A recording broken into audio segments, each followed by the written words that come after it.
વિદ્યાર્થી મિત્રો, ગયા લેક્ચરની અંદર સુરેખ સહસંબંધના ચેપ્ટરમાં આપણે જે થિયરી ધ્યાનમાં લીધી હતી, સહસંબંધનો અર્થ, સુરેખ સહસંબંધનો અર્થ અને સહસંબંધના પ્રકાર, ધન સહસંબંધ અને ઋણ સહસંબંધ.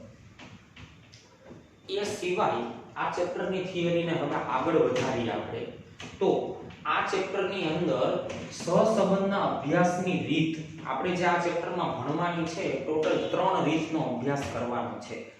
એક વિકર્ણ આકૃતિની રીત, બીજું કાર્લ પિયર્સનની ગુણન પ્રઘાતની રીત અને ત્રીજું સ્પીયરમેનના ક્રમાંક સહસંબંધાંકની રીત. આ 3 રીતનો અભ્યાસ કરવાનો છે. એમાં મોસ્ટ ઓફ વિકર્ણ આકૃતિની રીત જે છે એ થિયરી સ્વરૂપે આપણે ધ્યાનમાં લેવાની છે.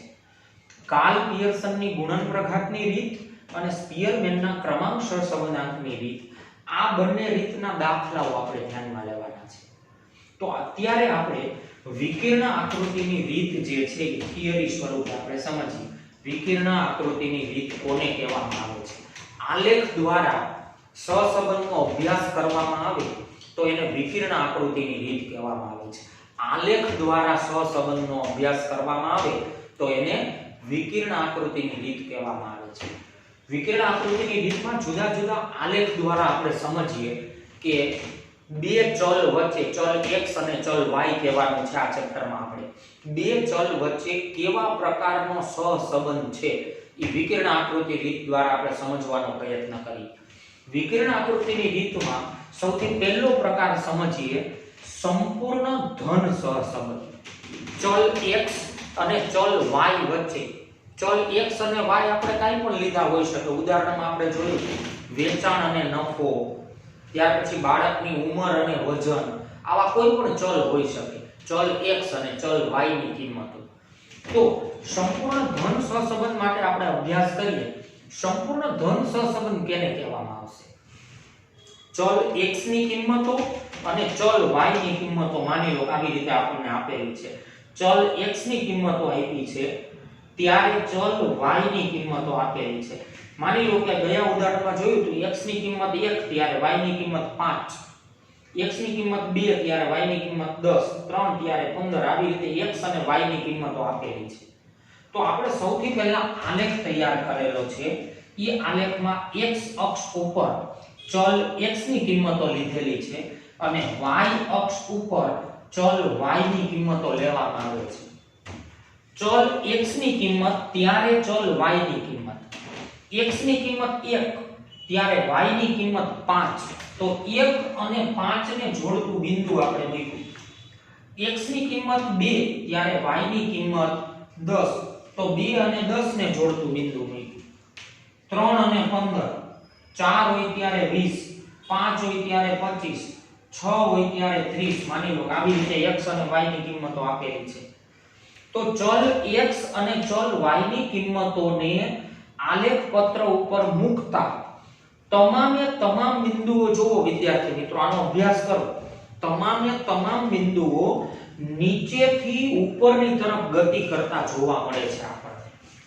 અને બીજી વાત, એ તમામ બિંદુઓમાંથી એક્ઝેક્ટ એક સુરેખા પસાર થઈ શકે છે.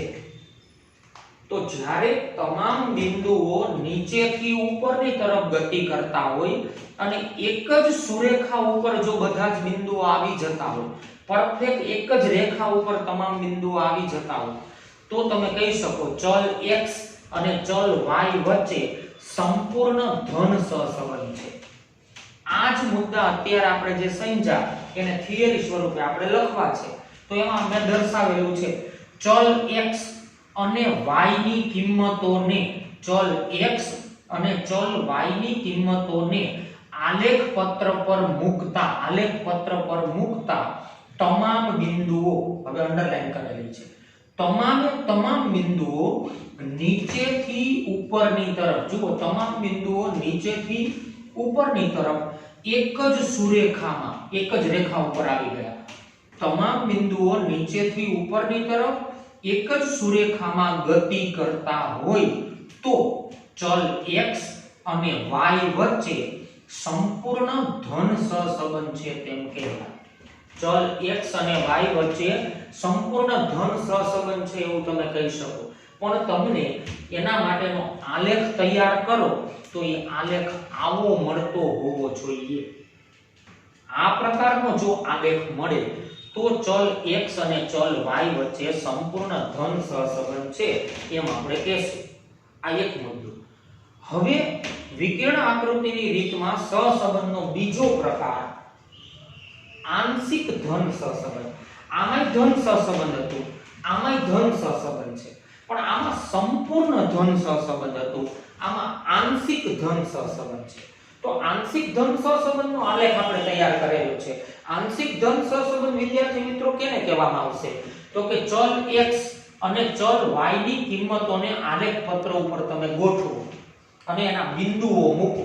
ચલ x ની કિંમત ત્યારે ચલ y ની કિંમત, તો x અને y ની કિંમતોને આલેખ પત્ર ઉપર મૂકવામાં આવે તો એમાં પણ તમામ બિંદુઓ જે છે એ નીચેથી ઉપરની તરફ જ જાય છે, તમામ બિંદુઓ।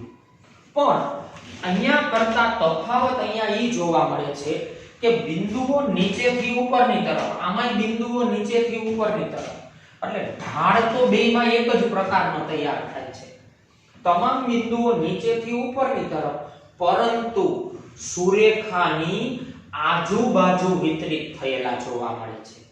આમાં સુરેખાની એક્ઝેક્ટ ઉપર જ તમામ બિંદુઓ આવી જતા હતા, આમાં સુરેખાની આજુબાજુ વિતરિત થયેલા જોવા મળે છે। તો આને કહેવાય આંશિક ધન સહસંબંધ કહેવાય। આ પ્રકારનો જો આલેખ બને તો એને આંશિક ધન સહસંબંધ કહેવાય। આની જેમ જ થોડો ઘણો ફેરફાર કરીને શબ્દોમાં આપણે થિયરી લખી નાખીએ। ચલ x અને y ની કિંમતોને આલેખ પત્ર પર મૂકતા તમામ બિંદુઓ નીચેથી ઉપરની તરફ, આમાં નીચેથી ઉપરની તરફ, બેમાં સેમ, નીચેથી ઉપરની તરફ ગતિ કરતા હોય, પરંતુ હવે અગત્યનું, પરંતુ સુરેખાની આજુબાજુ વિતરિત થયેલા હોય, બિંદુઓ સુરેખાની આજુબાજુ વિતરિત થયેલા જોવા મળે તો ચલ x અને y વચ્ચે આંશિક ધન સહસંબંધ છે તેમ કહેવાય। સંપૂર્ણ ધન સહસંબંધમાં સુરેખા ઉપર જ બધા બિંદુઓ આવી જાય છે, આંશિક ધન સહસંબંધમાં સુરેખાની આજુબાજુ બિંદુઓ જોવા મળે છે। આવો આલેખ તૈયાર થાય તો એને આંશિક ધન સહસંબંધ કહેવાય। સંપૂર્ણ ધન સહસંબંધ જોયો આપણે, અને ત્યાર પછી વિદ્યાર્થી મિત્રો આંશિક ધન સહસંબંધ જોયો આપણે। હવે ત્રીજા પ્રકારમાં આવી સંપૂર્ણ ઋણ સહસંબંધ। સંપૂર્ણ ધન એવી રીતે સંપૂર્ણ ઋણ સહસંબંધ। હવે આપણને થોડો આઈડિયો આવી શકે। સંપૂર્ણ ઋણ સહસંબંધનો આલેખ તૈયાર કરીએ આપણે। ચલ x અને ચલ y ની કિંમતોને આલેખ પત્ર ઉપર ગોઠવીએ અને બિંદુઓ મૂકીએ। માની લો કે x ની કિંમત 1 ત્યારે y ની કિંમત 5 10 15 20 25 અને 30 માની લો। x ની કિંમત 1 ત્યારે y ની કિંમત 30, તો અહીંયા બિંદુ મૂકવું પડશે। પછી x ની કિંમત 2 ત્યારે y ની કિંમત 25, x ની કિંમત 3 ત્યારે y ની કિંમત 20। આવી રીતે તમામ બિંદુઓ આપણને જોવા મળે છે, અને એમાંથી સુરેખા પસાર કરીએ તો તમામ બિંદુઓ એક જ સુરેખા ઉપર આવી જાય છે। પણ તફાવત કયો આવે છે વિદ્યાર્થી મિત્રો? આ બંને આલેખની અંદર બિંદુઓ જે છે એ નીચેથી ઉપરની તરફ ગતિ કરે છે, નીચેથી ઉપરની તરફ ગતિ કરે છે, પણ આમાં બિંદુઓ જે છે એ ઉપરથી નીચેની તરફ ગતિ કરે છે અને એક જ સુરેખા ઉપર પરફેક્ટ આવી જાય છે। તો આવો આલેખ જો બને તો એને કહેવાય સંપૂર્ણ ઋણ સહસંબંધ। આ ઢાળ જે છે એ ઋણ ઢાળ છે અને આ ધન ઢાળ છે, બંને આ ઋણ ઢાળ છે। તો એને શબ્દોમાં લખી નાખીએ આની જેમ જ થોડા ઘણા ફેરફાર સાથે।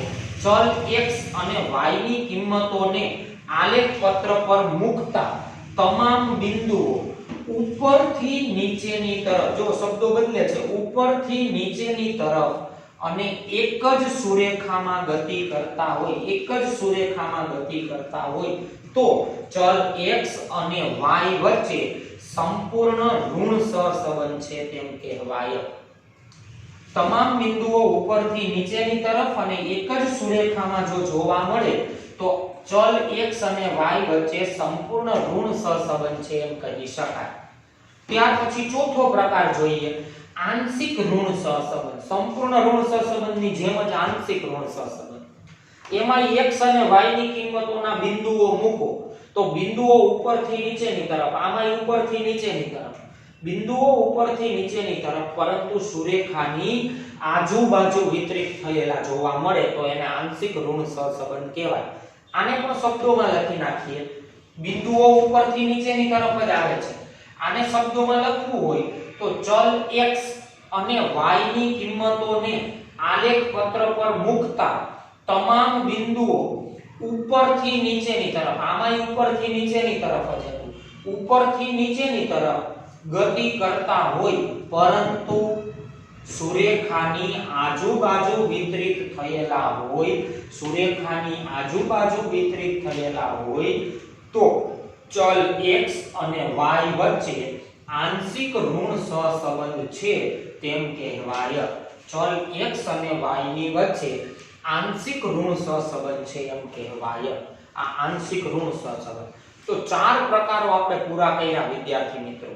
સંપૂર્ણ ધન, આંશિક ધન, સંપૂર્ણ ઋણ, આંશિક ઋણ અને હજુ પાંચમો પ્રકાર અહીંયા દર્શાવેલો છે. પાંચમો પ્રકાર ચલ x અને ચલ y એવા બે ચલ પસંદ કરી લેવામાં આવે કે જે બે ચલ વચ્ચે કોઈ કનેક્શન જ ન હોય, ઈ બે ચલ વચ્ચે કોઈ સંબંધ જ ન હોય. જેમ કે હું તમને ઉદાહરણ આપું વિદ્યાર્થી મિત્રો કે વરસાદ અને 12મા ધોરણનું રિઝલ્ટ. હવે સહજ વાત છે કે વરસાદ અને 12મા ધોરણના રિઝલ્ટનો કોઈ સંબંધ જ નથી. તો આવા બે ચલ અભ્યાસમાં ભૂલથી પસંદ થઈ જાય કે જે બે ચલ વચ્ચે કોઈ સંબંધ જ નથી, તો આવા સમયે આવા બે ચલ વચ્ચે સહસંબંધનો અભાવ છે એવું કહેવામાં આવશે. ધન સહસંબંધી નથી અને ઋણ સહસંબંધી નથી, તો સહસંબંધનો અભાવ છે. એનો અભ્યાસ કરીએ તો સહસંબંધનો અભાવ. આલેખ પત્ર ઉપર ચલ x અને ચલ y ની કિંમતોના બિંદુઓને આલેખ પત્ર ઉપર મૂકો અને તમામે તમામ બિંદુઓ તમને અસ્તવ્યસ્ત રીતે જોવા મળે. કોઈ એક દિશામાં ગતિ નથી કરતા. આમાં નીચેથી ઉપરની તરફ, આમાં નીચેથી ઉપરની તરફ, આમાં ઉપરથી નીચેની તરફ, આમાં ઉપરથી નીચેની તરફ. તો બિંદુઓને ગતિ કરવા માટેની દિશા ફિક્સ હતી આમાં, અને આમાં તો તમામે તમામ બિંદુઓ તમે મૂકી શકો છો પણ બિંદુઓની દિશા જ નક્કી નથી. બિંદુઓ અસ્તવ્યસ્ત રીતે વિખરાયેલા જોવા મળે છે કે જેમાંથી કોઈ સુરેખા તમે પસાર કરી શકતા ન હોય. તો આવા બે ચલ વચ્ચે સહસંબંધનો અભાવ છે એમ કહેવામાં આવશે. એને શબ્દોમાં લખી નાખીએ. ચલ x અને y ની કિંમતોને આલેખ પત્ર પર મૂકતા, x અને y ની કિંમતોના બિંદુઓને આલેખ પત્ર પર મૂકતા તમામ બિંદુઓ વિખરાયેલા જોવા મળે. તમામ બિંદુઓ વિખરાયેલા જોવા મળે છે. કોઈ એક દિશામાં ગતિ નથી કરતા, અસ્તવ્યસ્ત જોવા મળે છે. તમામ બિંદુઓ વિખરાયેલા જોવા મળે કે જેમાંથી કોઈ ચોક્કસ સુરેખા પસાર થઈ શકતી ન હોય. કોઈ ચોક્કસ સુરેખા પસાર થઈ શકતી ન હોય તો કારણ કે બિંદુઓની દિશા જ નક્કી નથી એટલે સુરેખા પસાર ન થઈ શકે. તો સુરેખા પસાર થઈ શકતી ન હોય તો ચલ x અને y વચ્ચે સહસંબંધનો અભાવ છે તેમ કહી શકાય. આવા બે ચલનો આલેખ આવો જોવા મળે તો એને સહસંબંધનો અભાવ કહેવામાં આવે છે. તો વિકર્ણ આકૃતિની રીતને યાદ રાખવા માટે વિદ્યાર્થી મિત્રો સહસંબંધના પેટા પ્રકારો સહિત 5 પેટા પ્રકારો આપણે યાદ રાખશું. સંપૂર્ણ ધન, આંશિક ધન, સંપૂર્ણ ઋણ, આંશિક ઋણ અને સહસંબંધનો અભાવ. તો આટલી થિયરી સમજ્યા પછી હવે વિદ્યાર્થી મિત્રો વિકિરણ આકૃતિની રીત આપણી પાસે ક્લિયર છે.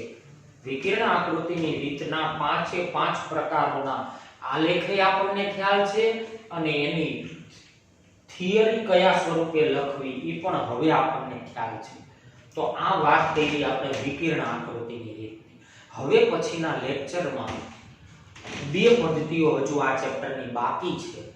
કાર્લ પિયર્સનની ગુણન પ્રઘાતની રીત અને સ્પીયરમેનના ક્રમાંક સહસંબંધાંકની રીત. આ ચેપ્ટરની સૌથી અગત્યની આ બે રીત, કાર્લ પિયર્સનની રીત અને સ્પીયરમેનના ક્રમાંક સહસંબંધાંકની રીત, જેના દાખલાઓનો અભ્યાસ આપણે કરવાનો છે. પરીક્ષામાં એના દાખલાઓ પૂછવામાં આવે છે. તો આવતા લેક્ચરથી આપણે કાર્લ પિયર્સનની ગુણન પ્રઘાતની રીતનો અભ્યાસ કરીશું. એના સૂત્રો યાદ રાખીશું અને સૂત્રોને આધારે દાખલાઓ ગણવાનો પ્રયત્ન કરશું. ત્યાં સુધી દરેક વિદ્યાર્થી મિત્રો ફરીથી એક વખત વિકિરણ આકૃતિની રીત આ વિડિયો જોઈને સમજી લેજો અને તમારી ફેરબુકની અંદર આ જે છે એ રીત નોંધી લેજો. આવતા લેક્ચરની અંદર કાર્લ પિયર્સનની ગુણન પ્રઘાતની રીતનો અભ્યાસ આપણે કરીશું.